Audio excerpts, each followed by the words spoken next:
Hey guys, today is February 3rd, 2026. Yesterday was Beffy's birthday. I won't tell you how old she is, but she's almost 40.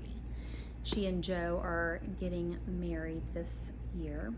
So what's going on in the world? Well, it's snowing, so I was trying to sit next to a window so you guys could see the snow, but it's kind of cloudy almost out, so you can't really tell.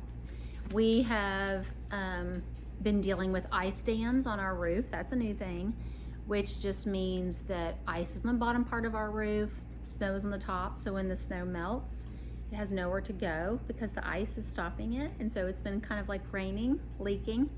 So that's been interesting to experience, but you guys have been troopers. You've been holding the ladder for me and Dad as we climb up to the roof and try to break off the ice chunks.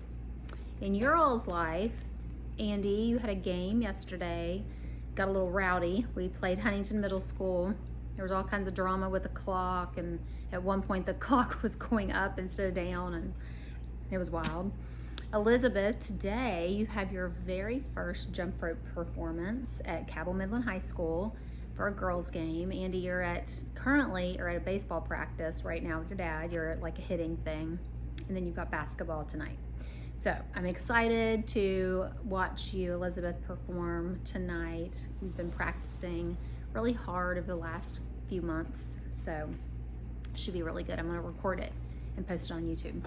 And I'm trying to get Gigi, come here. I'm trying to get her to come up here and get in our video. There you are. Okay, so our reading today comes from Job 32 through 34.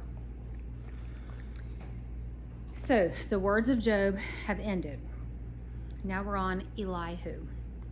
So these three men stopped answering Job because he was righteous in his own eyes.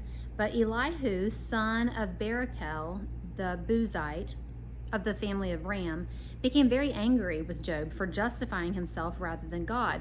He was also angry with the three friends because they had found refuge. They had found no way to refute Job, and yet had condemned him. Now Elihu had waited before speaking to Job because they were older than he. But when he saw that the three men had nothing more to say, his anger was aroused. So Elihu, son of Barachel, the Buzite, said, I am younger in years, and you are old. That is why I was fearful, not daring to tell you what I know. I thought age should speak. Advanced years should teach wisdom. But it is the spirit in mortals, the breath of the Almighty that gives them understanding. It is not only the old who are wise, not only the aged who understand what is right. Therefore I say, listen to me. I too will tell you what I know. I waited while you spoke. I listened to your reasoning. While you were searching for words, I gave you my full attention. But not one of you has proved Job wrong. None of you has answered his arguments. Do not say, we have found wisdom. Let God refute him, not a mere mortal. But Job has not marshaled his words against me, and I will not answer him with your arguments. They are dismayed and have no more to say. Words have failed them. Must I wait, now that they are silent? Now that they stand there with no reply? I too will have my say. I too will tell what I know, for I am full of words, and the spirit within me compels me. Inside I am like bottled up wine, like new wineskins ready to burst. I must speak and find relief. I must open my lips and reply. I will show no partiality, nor will I flatter anyone. For if I were skilled in flattery, my Maker would soon take me away. Chapter 33. But now, Job, listen to my words. Pay attention to everything I say. I'm about to open my mouth. My words are on the tip of my tongue. My words come from an upright heart. My lips sincerely speak what I know. The Spirit of God has made me. The breath of the Almighty gives me life. Answer me then, if you can. Stand up and argue your case before me. I am the same as you in God's sight. I too am a piece of clay. No fear of me should alarm you. nor should my hand be heavy on you. But you've said in my hearing, I heard the very words, I am pure. I have done no wrong. I am clean and free from sin. Yet God has found fault with me. He considers me his enemy. He fastens my feet in shackles. He keeps close watch on all my paths. But I tell you, in this you are not right. For God is greater than any mortal. Why do you complain to him that he responds to no one's words? For God does speak. Now one way, now another, though no one perceives it. In a dream, in a vision of the night, when deep sleep falls on people as they slumber in their beds, he may speak in their ears and terrify them with warnings to turn from them wrongdoing and keep them from pride, to preserve them from the pit, their lives from perishing by the sword. Or they may be chastened on a bed of pain with constant distress in their bones, so that their bodies find food repulsive and their souls loathe the choicest meat. Their flesh wastes away to nothing, and their bones, once hidden, now stick out. They draw near to the pit, and their lives to the messengers of death. Yet if there's an angel at their side, a messenger, 1 out of 1,000, sent to tell them how to be upright, and he is gracious to them and says to God, spare them from going down to the pit. I have found a ransom for them. Let their flesh be renewed like a child's. Let them be restored as in the days of their youth. Then they can pray to God and find favor with him. They will see God's face and shout for joy. He will restore them to full well-being. And they will go to others and say, we have sinned. We have perverted what is right. But we did not get what we deserved. God has delivered us from going down to the pit, and we shall live to enjoy the light of life. God does all these things to people, twice, even 3 times, to turn them back from the pit, that the light of life may shine on them. Pay attention, Job, and listen to me. Be silent, and I will speak. If you have anything to say, answer me. Speak up, for I want to vindicate you. But if not, then listen to me. Be silent, and I will teach. I will teach you wisdom. Then Elihu said, hear my words, you wise men. Listen to me, you men of learning. For the ear tests words as the tongue tastes food. Let us discern for ourselves what is right. Let us learn together what is good.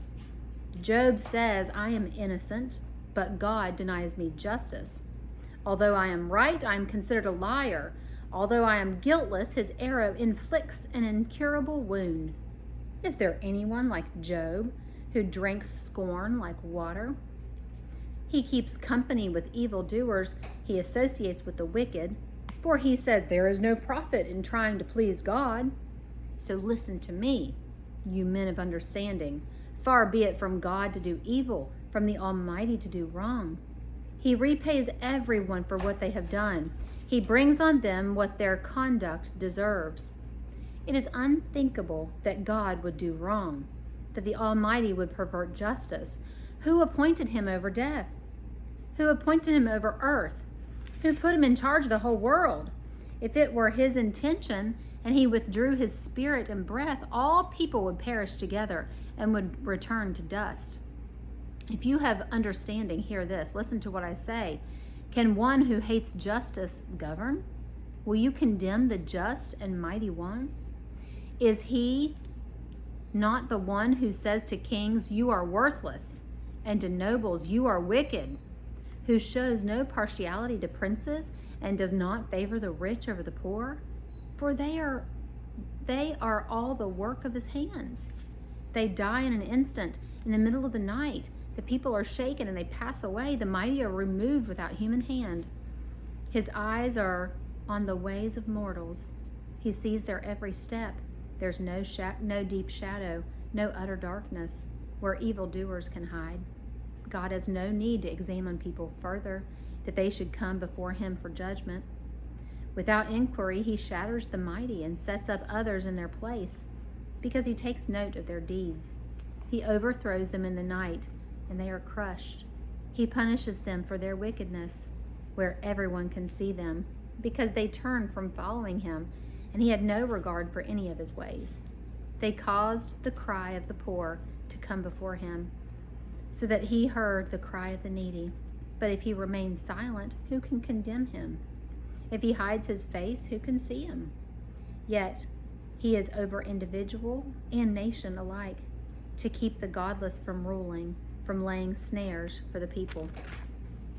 Suppose someone says to God, I am guilty, but will offend no more. Teach me what I cannot say. If I have done wrong, I will not do so again. Should God then reward you on your terms when you refuse to repent? You must decide, not I, so tell me what you know. Men of understanding declare, wise men who hear me say to me, Job speaks without knowledge. His words lack insight. Oh, that Job might be tested to the utmost for answering like a wicked man. To his sin he adds rebellion. Scornfully he claps his hands among us and multiplies his words against God. So that was a lot. And Job is kind of a lot. And I want you to think for a second. The story of Job sometimes seems really unrelatable because he goes through a lot, like a whole lot. But I think that the story of Job is actually kind of relatable. He's a Christian guy. He's somebody who believes in God, and he's living a pretty good life. Actually, it's so much of a good life that God says, that's my guy, Job. Yeah, he's my guy. I can count on him. And he gets put through a lot of really dark times, and in people's lives, and in your life, and a friend's life, co-workers' lives, they're going to go through dark times. And I think what I like about the story of Job is he does question God, and we learn that it's okay. God is a big God, and he's able to question it. I think I mentioned in one of my other videos that who you surround yourself with matters. Putting yourself around friends who support you and bring you up instead of down, that matters.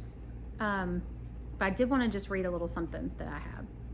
So Elihu, in chapter 34, he was the last of the friends to speak, and he too attempted to explain what God was doing in Job's life through all of those trials, through God's dealings with people.